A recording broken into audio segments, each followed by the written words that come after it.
এই মহিমান্বিত রাত্রির ফয়েজ এবং বরকত আল্লাহ পাকের রহমতে আমাদের উপরে আসবে ইনশাআল্লাহ তাআলা। এই কারণে কিছু মানসিক প্রস্তুতি এবং আধ্যাত্মিক প্রস্তুতির নিমিত্তে আমি কথাগুলো দিয়ে আলোচনা শুরু করছি। ফরজ বিষয়গুলো নিয়ে আমাদের মধ্যে খুব একটা তর্ক নাই, খুব একটা বিভেদ তর্ক নাই।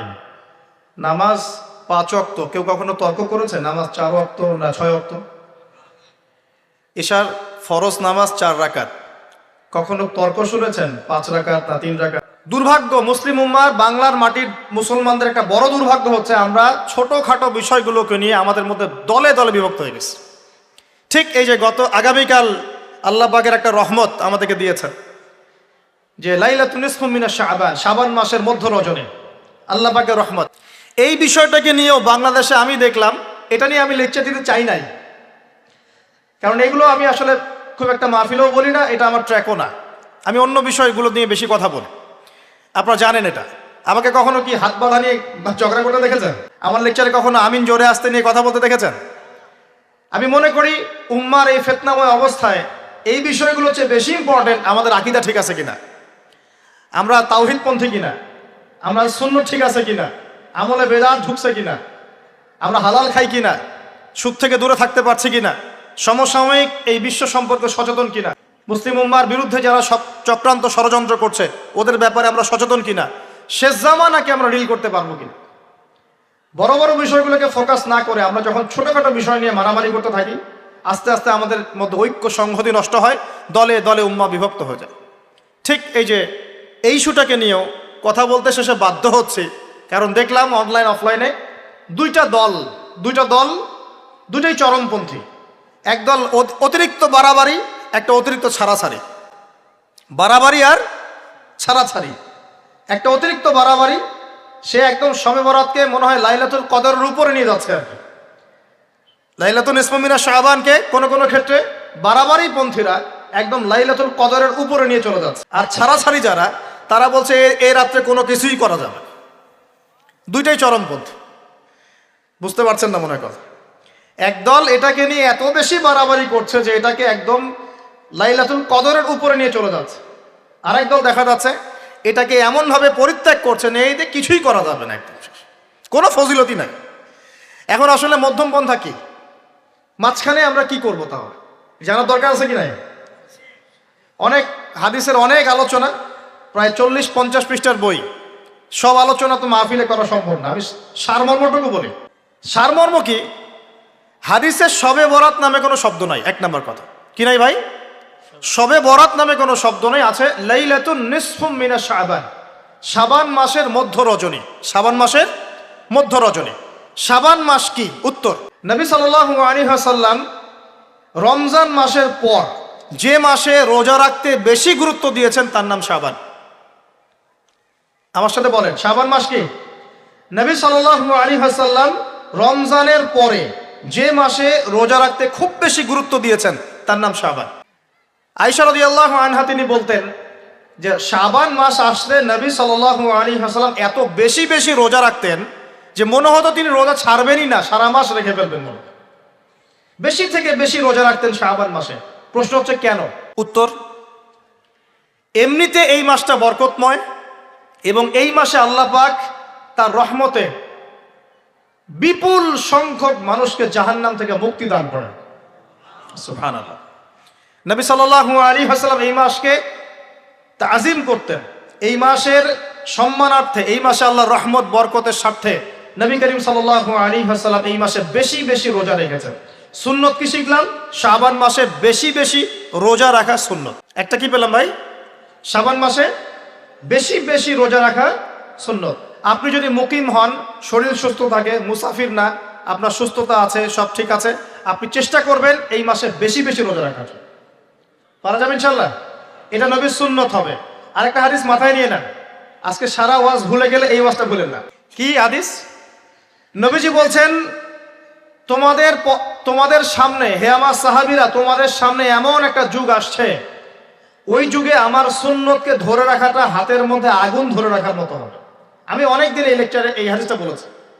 তোমাদের সামনে এমন একটা কঠিন যুগ আসছে, জামানা সবরিন, সবরের যুগ, কঠিন যুগ। ওই যুগে ঈমান ধরে রাখা, মানে আমার সুন্নতের উপর থাকা, হাতে আগুন ধরে রাখার মতো হবে। ওই যুগে যদি তোমরা আমার একটা সুন্নতকে জীবিত করতে পারো, সমাজে একটা সুন্নত মরে গেছে ওটাকে আবার জীবিত করতে পারো, তাহলে 50 জন শহীদ সাহাবীর নেকি পাবে। হাদিসটা বুঝলেন? শুধু নেকি না, আপনি 50 জন শহীদ সাহাবীর নেকি পাবেন যখন চলমান সমাজে একটা সুন্নত মিটে গেছে, নাই, মানুষ আমল করছে না, কিন্তু আপনি সেটাকে জীবিত করলেন। পারা যাবে ইনশাল্লাহ। একটা দেখাচ্ছি, যেমন সাহাবীদের যুগে মানুষ মসজিদে ঢুকলে কি করতো জানেন? আগে 2 রাকাত নামাজ পড়তো। কি করতো? মসজিদে ঢুকেই, ওযু অবস্থায় মসজিদে ঢুকেই তারা বসতেন না, আগে 2 রাকাত নামাজ পড়তেন, দুখুলুল মসজিদ বা তাহিয়াতুল মসজিদ, তারপরে বসতেন। আর নবীজি বলেছেন কিয়ামতের আগে আগে এই দুখুলুল মসজিদ, তাহিয়াতুল মসজিদ, এই নামাজটা উঠে যাবে। উঠে যাচ্ছে না আস্তে আস্তে। মসজিদে ঢুকলে মানুষ ধাপ করে বসে পড়ে, তাই না? মানুষ ভুলেই গেছে এটা সুন্নত। এখন আপনি যদি এই সুন্নতটাকে আবার জীবিত করতে পারেন, ইনশাল্লাহ 50 জন শহীদ সাহাবীর নেকি পাবেন। সমাজে এখন দাড়ি শেভ করা ফ্যাশন হয়ে গেছে, বুঝছে না? অনেকে শেভ না করলে চাকরি দেয় না। শেভ না করলে কি হয় না? চাকরি পাওয়া যায় না। স্কুলে তো না, কলেজে গিয়ে পড়তে গেলে ক্লাস করতে দেয় না। দাঁড়িয়ে আছে, যাও শেভ করে আসো, তাই বলে। এখন সমাজ চলছে উল্টা। এখন যদি আপনি নবীর এই সুন্নতকে আবার জীবিত করতে পারেন, 50 জন শহীদ সাহাবীর নেকি পাবেন ইনশাআল্লাহ। রাতে ঘুমানোর সময় একটা সুন্নত আছে, 33 বার সুবহানাল্লাহ, 33 বার আলহামদুলিল্লাহ, 34 বার কি আল্লাহু আকবার। বহু মানুষই পড়ে না। আপনি যদি পড়তে পারেন, ইনশাআল্লাহ আল্লাহ পাক আপনাকে নেকি দিবেন। সমাজে বহু মানুষ চুল একদম এখন মেসি রোনাল্ডো কাট, তাই না? মেসি কাট আর রোনাল্ডো কাট। আর আমি সিলেট অঞ্চলে দেখে আসছি একদম লন্ডন কাট, 2 পাশ ছিলে মাঝখানে চুল, লন্ডন থেকে শিখে আসছি। এখন চুলেরও কিন্তু সুন্নত আছে কি নাই? দাড়ির যেমন সুন্নত আছে, চুলের সুন্নত নাই। একদম সামন পিছন সমান করতে পারেন, অথবা যদি চুল নাই থাকে তাহলে চুল মাথা মুন্ডন করেও রাখতে পারেন। অনেক সাহাবীর মাথা মুন্ডিত ছিল। আবার অথবা কানের লতি পর্যন্ত বা কাঁধ বাবড়ি রাখতে পারে। এটা চুলের সুন্নত হলো কিনা? এখন সমাজের সব মানুষ এই সুন্নতটাকে ভুলে গেছে। আপনি সুন্নত মনে করে রেখেছেন, ইনশাল্লাহ আপনি নেকি পাবেন ইনশাআল্লাহ। এরকম অগণিত সুন্নত আছে, অগণিত, যেগুলো আমাদের সমাজ থেকে আস্তে আস্তে উঠে যাচ্ছে। আমি খুব দুঃখের সাথে বলছি, অনেক মসজিদে ফরজ নামাজ পড়ার পরে আমরা কি করি? একটা মোনাজাত করি, আল্লাহুম্মা আমিন বিরহমাতিকা ইয়া আরহামার রাহিম, ব্যাস উঠে চলে গেলাম, তাই না? উঠে চলে যায় না? তারপর স্যান্ডেল নিয়ে বাইরে চলে গেল। অথচ সালাম ফিরানোর পরে একবার বলতে হয় আল্লাহু আকবার। কি বলতে হয়? 3 বার বলতে হয় আস্তাগফিরুল্লাহ আস্তাগফিরুল্লাহ আস্তাগফিরুল্লাহ। বলতে হয় আল্লাহুম্মা আনতাস সালাম ওয়া মিনকাস সালাম তাবারাকতা ইয়া যাল জালালি ওয়াল ইকরাম। একবার পড়তে হয় আয়াতুল কুরসি, 33 বার সুবহানাল্লাহ, 33 বার আলহামদুলিল্লাহ, 33 বার আল্লাহু আকবার, তারপর কালিমা শাহাদা। এরপর সূরা ফালাক একবার, সূরা নাস একবার, ইখলাস একবার। আরো অনেক দোয়া আছে। আল্লাহুম্মা লা মানিআ লিমা আ'তাইত ওয়া লা মু'তিয়া লিমা মানা'ত ওয়া লা ইয়ানফা'ু যাল জাদ্দি মিনকাল জাদ। পড়তে হয় আল্লাহুম্মা ইন্নী আউযু বিকা মিনাল হাম্মি ওয়াল হাযান ওয়াল আজজি ওয়াল কাসালি ওয়াল বুখলি ওয়াল জুবন ওয়া দালা'id দাইন ওয়া গালাবাতির রিজাল। পড়তে হয় আল্লাহুম্মা আ'ইন্নী আলা যিকরিকা ওয়া শুকরিকা ওয়া হুসনি ইবাদাতিক। আরো অনেক দোয়া আছে। দেখেন তো, মোনাজাত করেন, আমি তো না করছি না, আমি তর্ক করতে আসি না এখানে, এটা নিয়ে আমি ঝগড়া করতে আসি। কিন্তু এই সুন্নতটা যে উঠে গেল, মোনাজাতটা করে যে মসজিদ থেকে বের হয়ে চলে গেলেন, এই সুন্নতটার উপর আমল কে করবে? এখন সুন্নত উঠে গেল না? আপনি যদি বসে এখন সুন্নতটা প্রতিষ্ঠা করেন, 50 জন শহীদ সাহাবীর নেকি পাবেন ইনশাআল্লাহ। এগুলো তো গেল আমলিয়াত। সমাজ চলছে সুদের উপরে। আপনি যদি হালাল অর্থনীতি প্রবর্তন করতে পারেন তাহলে কত নেকি পাবেন? সমাজ চলছে জেনায়, আপনি এখন পর্দা প্রতিষ্ঠা করলেন, তাহলে কত নেকি পাবেন? সমাজে চলছে দুর্নীতি, আপনি এখন আমানতদারিতা, ইনসাফ প্রতিষ্ঠা করলেন, কত নাকি পাবেন? সমাজে চলছে শয়তানি, সব শয়তানি। কি চলছে? শয়তানি। এখন আপনি আল্লাহ রাব্বুল আলামিনের ওহী প্রতিষ্ঠা করলেন, কত নাকি পাবেন? নিঃসন্দেহে আর অনেক বেশি নাকি পাবেন। আল্লাহ পাক আমাদেরকে সেই লক্ষ্যে কাজ করার তৌফিক দান করুন। প্রিয় ভাইরা, যে কথা বলতে এখানে আসলাম, এই মাসে নবীজি বেশি বেশি রোজা রাখতেন। তাহলে আমরা কি করবো এই মাসে ভাই? 1 নম্বর কাজ, বেশি বেশি রোজা রাখার চেষ্টা করবো ইনশাআল্লাহ। আল্লাহ তৌফিক দান করবেন।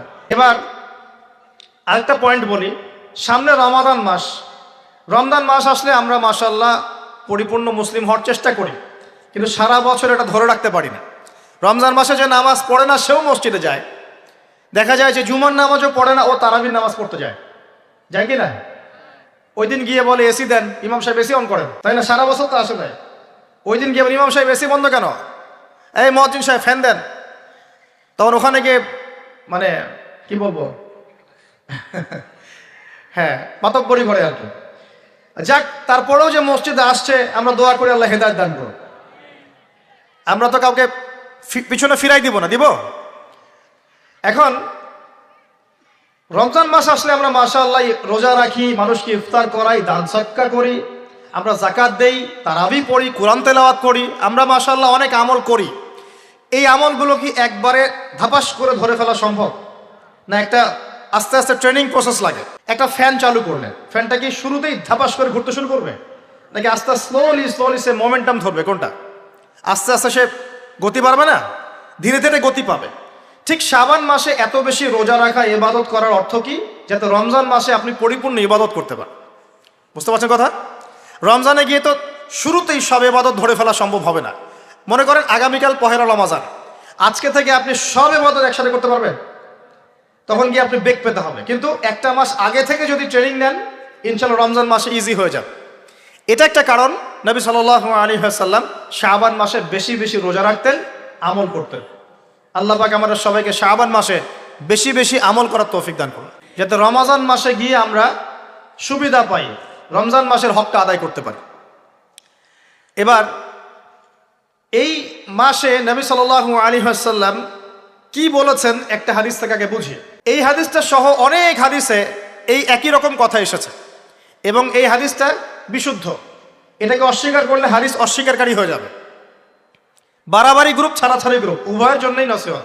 নবী সাল্লাল্লাহু আলাইহি ওয়াসাল্লাম বলেছেন, ইন্নাল্লাহ তাআলা, নিশ্চয় আল্লাহ রাব্বুল আলামিন, লা ইয়াত্তালিউ ফি লাইলাতিন নিসফি মিন শাবান, শাবান মাসের মধ্য রজনীতে আল্লাহ রাব্বুল আলামিন তার রহমতের দৃষ্টি প্রশস্ত করেন। সুবহানাল্লাহ।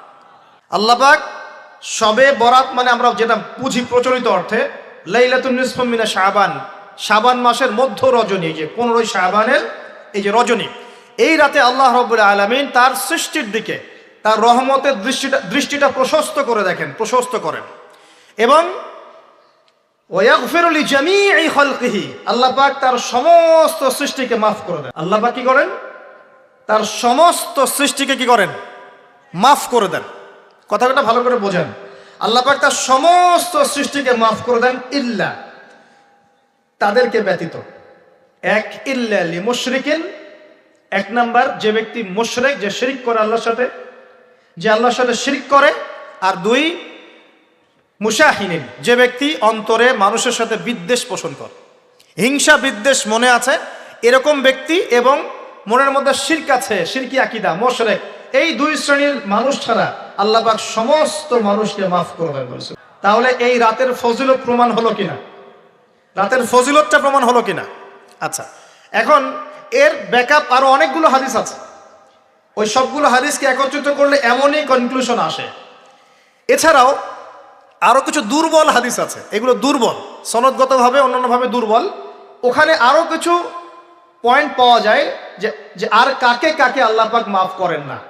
সবাইকে তো মাফ করেন, আর কাকে কাকে করেন না। এই হাদিসে দুটো পেয়েছি, এটা একদম অকাট্য। এটা হলো মুশরিক, আল্লাহ পাক মাফ করেন না। দুই, যে অন্তরে হিংসা বিদ্বেষ পোষণ করে, হিংসা বিদ্বেষ আছে, এদেরকে আল্লাহ মাফ করেন না। আরো কিছু দুর্বল বর্ণনা থেকে পাওয়া যায়, এটা দুর্বল বর্ণনা, কিন্তু জেনে রাখতে তো সমস্যা নাই। সমস্যা আছে? আর পাপ তো পাপী, দুর্বল হাদিসে আসুক আর কঠিন হাদিসে আসুক, পাপ তো পাপী নাকি? পাপ ছাড়তে কোনো সমস্যা আছে? তো তৃতীয় এক শ্রেণীর নাম পাওয়া যায়, যারা হচ্ছে আত্মহননকারী, নিজেরা নিজেদেরকে আত্মহত্যা করেছে, এদেরকে আল্লাহ মাফ করে। আত্মহনন বোঝেন কিনা? আত্মহত্যা যারা করে, আত্মহনন, এটা একটা শ্রেণী পাওয়া যায়। 4 নম্বর একটা পাওয়া যায় আত্মীয়তার সম্পর্ক ছিন্নকারী, আত্মীয়তার সম্পর্ক ছিন্নকারী। 5 নম্বর একটা পাওয়া যায়, সেটা হলো মাদক দ্রব্য সেবনকারী। মাদক দ্রব্য সেবনকারী, যুবকরা খুব ভালো করে শোনো এগুলো। মাদক দ্রব্য সেবনকারী আল্লাহ সবাইকে মাফ করেন, মাফ করছেন না। আর একটা পাওয়া যায়, সেটা হলো যারা জেনার পাপে লিপ্ত আছে। কিসের পাপে ভাই? জেনার পাপ। এরকম আর কিছু ব্যাকআপ পাওয়া যায়, কিন্তু এগুলোর বর্ণনা দুর্বল। বর্ণনা কি? দুর্বল। কিন্তু পাপ তো পাপই নাকি? এই পাপগুলো তো পাপ, এই পাপগুলো করলে কি আল্লাহ খুশি হন? অকাট্য সহি থেকে পাওয়া যায় এই দুইটা, মুশরিক এবং মুশাহিদ। যারা শিরিক করে, অন্তরে বিদ্বেষ পোষণ করে, আল্লাহ পাক এদেরকে মাফ করে। এখন আগে জানি শিরিক থেকে কিভাবে বাঁচবো, শিরিক কি এবং কেন, তারপরে জানবো হিংসা বিদ্বেষ, তারপরে আমরা যাব এই রাত্রে আমরা কি করতে পারি। মনে রাখবেন, আমল করতে হবে তিনটা বিষয় খেয়াল রেখে। কয়টা বিষয় ভাই? আমল করতে হবে তিনটা বিষয় খেয়াল রেখে। এক, আমল করতে হবে একমাত্র আল্লাহ পাকের সন্তুষ্টির জন্য। এক নম্বর কি বলেন? এক আল্লাহর সন্তুষ্টির জন্য, কারো সন্তুষ্টির জন্য না, কারো জন্য না, শুধু কার জন্য? দলিল হচ্ছে ইন্নাস সালাতি ওয়া নুসুকি ওয়া মাহইয়ায়া ওয়া মামাতি লিল্লাহি রাব্বিল আলামিন ফাসাল্লি লিরাব্বিকা ওয়ানহার। দুই, আমল হতে হবে একমাত্র নবী সাল্লাল্লাহু আলাইহি ওয়াসাল্লামের সুন্নাত মোতাবেক। কার সুন্নাত মোতাবেক? নবী এবং সাহাবীদের সুন্নতের সাথে মেলে না, সেই আমল করা যাবে না। নবী এবং সাহাবীদের সুন্নতের সাথে মেলে না, সেই আমল করা যাবে না। তিন নাম, আমলটা যত সুন্দরী মনে হোক, আমলটা যত সুন্দরী মনে হোক আর যত মানুষই করুক, যত মজাদার মনে হোক না কেন, নবী করেন নাই, সাহাবীদের থেকে প্রমাণ নাই, আমল করব না। করলে বেদাত হয়ে যাবে। কি হবে? বেদাত হয়ে যাবে। আর তিন নাম্বার হচ্ছে, আমলগুলো করার আগে অবশ্যই আপনার রিজিকটাকে হালাল করতে হবে। কি করতে হবে ভাই? ব্যাস, এই তিনটা শর্ত পূরণ করে আমল করলে ইনশাআল্লাহ তাআলা আমরা জান্নাতে যাবো ইনশাআল্লাহ। আমরা আশাবাদী আল্লাহ পাক আমাদেরকে জান্নাত দিবেন ইনশাআল্লাহ। আল্লাহ পাক এক রাতে রহম করে সমস্ত মাখলুক সৃষ্টিকে মাফ করে দিচ্ছেন, শুধু শিরক এবং হিংসা বিদ্বেষ পোষণকারীকে মাফ করছেন না। বুঝতে হবে এই পাপ দুটো কত কঠিন। এবার আসেন, প্রথমে একটু শিরক নিয়ে কথা বলি, তারপরে মুশাহিন নিয়ে কথা বলি। ধৈর্য ধরবেন তো নাকি? দেরি হচ্ছে? সবর করেন। এখন প্রথমে জানি শিরক কি এবং কেন। শিরক হচ্ছে এমন একটা পাপ, যেই পাপ আমল নামায় থাকলে পরে বিনা তওবায় যদি সেই ব্যক্তি মারা যায়, আল্লাহ পাক তাকে মাফ করবেন না। ভালো করে শোনেন, শিরক এমন একটা পাপ, যে পাপ যদি আমল নামায় থেকে যায়, বিনা তওবায় সে মারা যায়, শিরকের পাপ নিয়ে আল্লাহর সামনে দাঁড়ায়, আল্লাহ তাকে মাফ করবেন না। দলিল সূরা নিসা, আল্লাহ পাক বলছেন ইন্নাল্লাহা লা ইয়াগফিরু আন ইউশরাকা বিহি ওয়া ইয়াগফিরু মা দুনা যালিকা লিমান ইয়াশা। আল্লাহ পাক তার সাথে শিরকের গুনাহ মাফ করবেন না, এছাড়া যে কোনো গুনাহ যাকে ইচ্ছা মাফ করবেন। বুঝাচ্ছি, মনে করেন একজন ব্যক্তি জেনা করেছে, কথা নাউজুবিল্লাহ, একজন ব্যক্তি জেনা করেছে বা মিথ্যা কথা বলেছে বা ধরেন মদ খেয়েছে ইত্যাদি।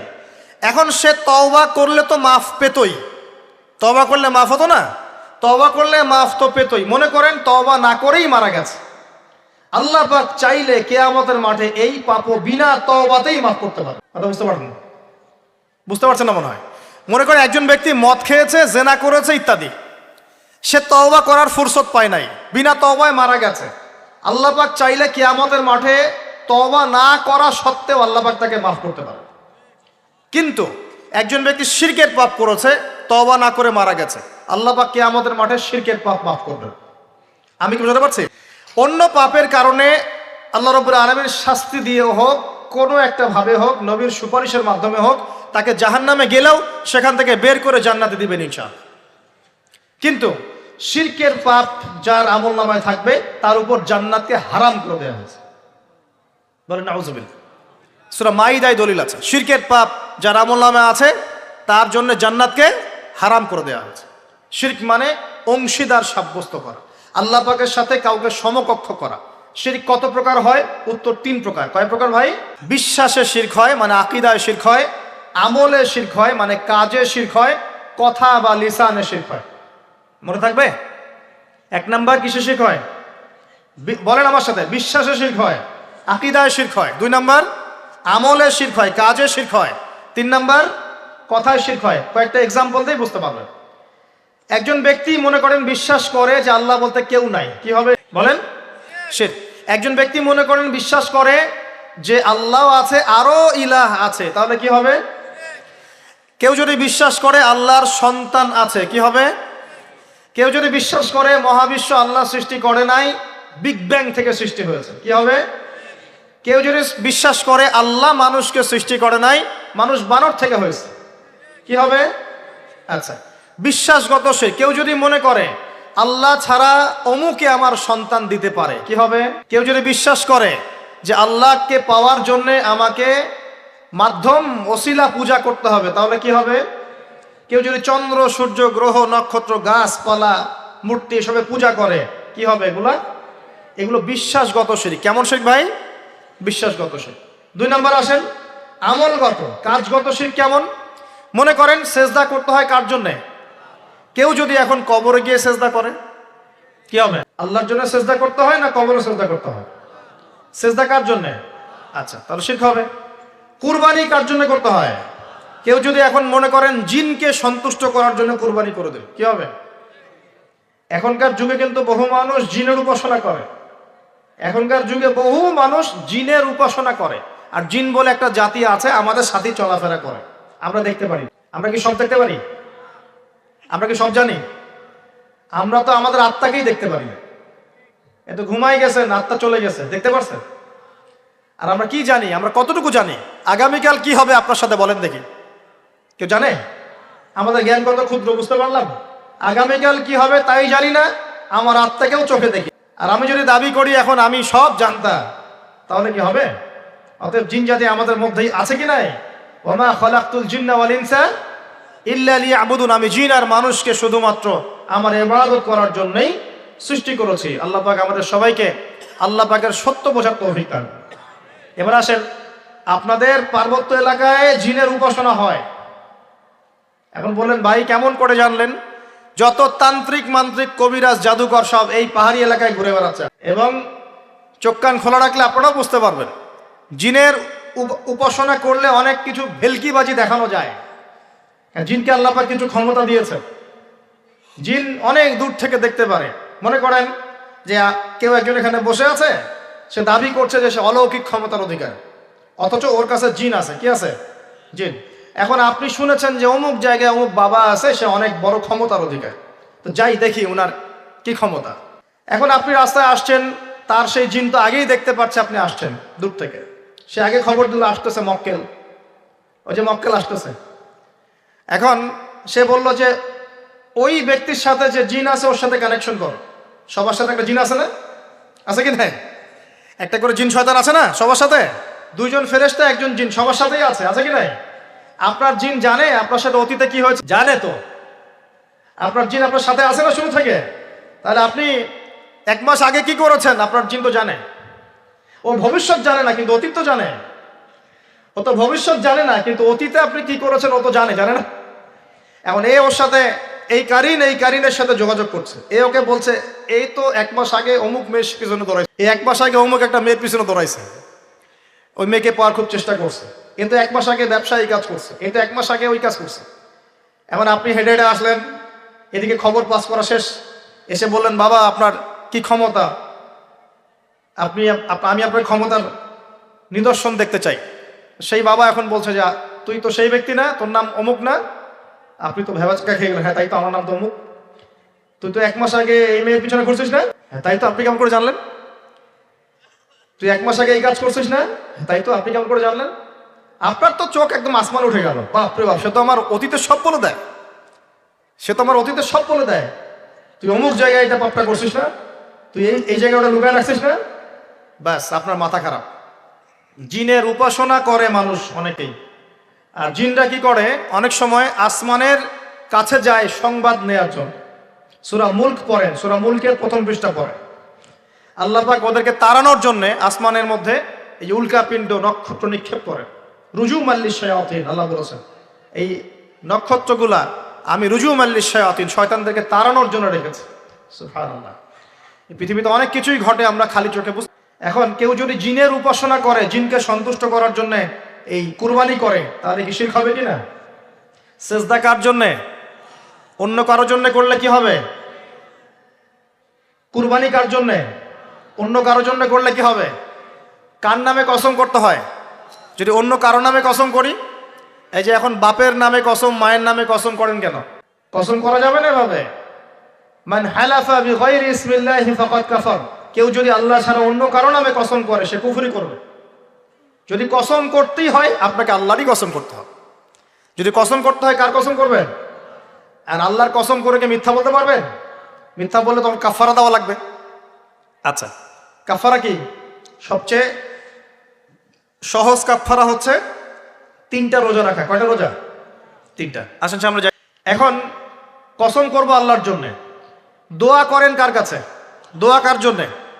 এখন যদি অন্য কারো কাছে দোয়া করা শুরু করি, সন্তানকে দিবে, অন্য কারো কাছে চাওয়া শুরু করি, মনে করেন আপনার রোগ ব্যাধি দেওয়ার ভালো করার মালিককে যদি এখন আপনি একটা আংটি পরে মনে করেন এই আংটি আপনার রোগ ভালো করবে, কি হবে? শিরক হবে কি না? এরকম অগণিত কাজের শিরক আমরা করছি। আল্লাহ পাক আমাদের শিরক থেকে। ভবিষ্যতের মালিককে, সময়ের মালিককে, ভবিষ্যৎ কে জানে? রাস্তায় টিয়া পাখি দেখে ভাগ্য পরীক্ষা করছে, ও কি ভবিষ্যৎ বলতে পারবে? যদি ওখানে গিয়ে হাত দেখান শিরক হবে না? রাশিফল দেখা যায়, রাশিফল কি? রাশিফল আজকে তোমার দিনটা কেমন যাবে, কালকে তোমার দিনটা কেমন যাবে, আছে না? তো এগুলো বিশ্বাস করলে এরকম পদে পদে শিরকে নিমজ্জিত আছে।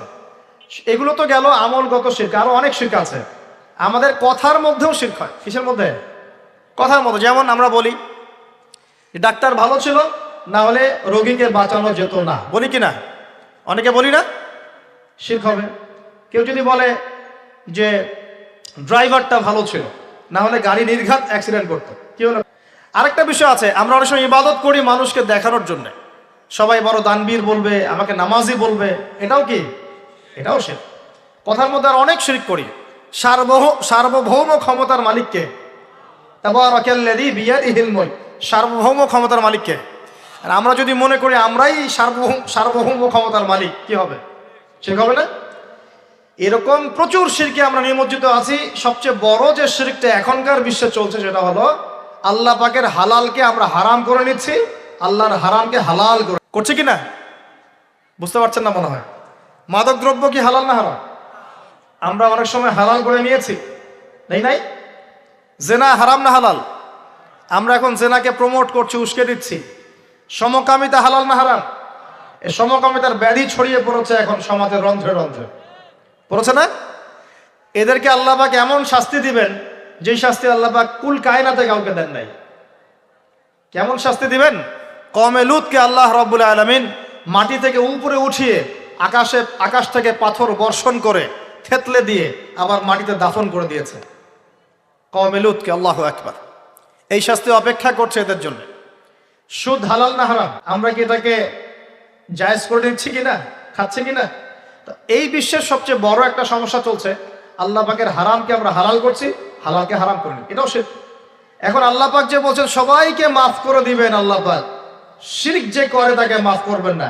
এখন বলেন কত পার্সেন্ট মানুষ মাফ পায়? এই পাপগুলো কত মানুষ করছে? সবাই করছে না? মোটামুটি সবাই মোটামুটি শিরক করছে আমরা। আল্লাহ পাক আমরা সবাইকে শিরকের পাপ থেকে বাঁচিয়ে রাখুন। এর পাশে একটা শিরক আছে রিয়া বা গোপন শিরক, লোক দেখানো আমল, এটাও গোপন শিরক। আর এক শ্রেণী। আচ্ছা, এখানে একটা কথা বলে রাখি, এই শিরকগুলো থেকে বেঁচে থাকলে কি হবে? শিরক থেকে বেঁচে থাকলে আপনার আমল নামায় যদি আসমান জমিন সমান গোনাও থাকে, আল্লাহ পাক সমস্ত গোনা মাফ করে দিবেন ইনশাআল্লাহ।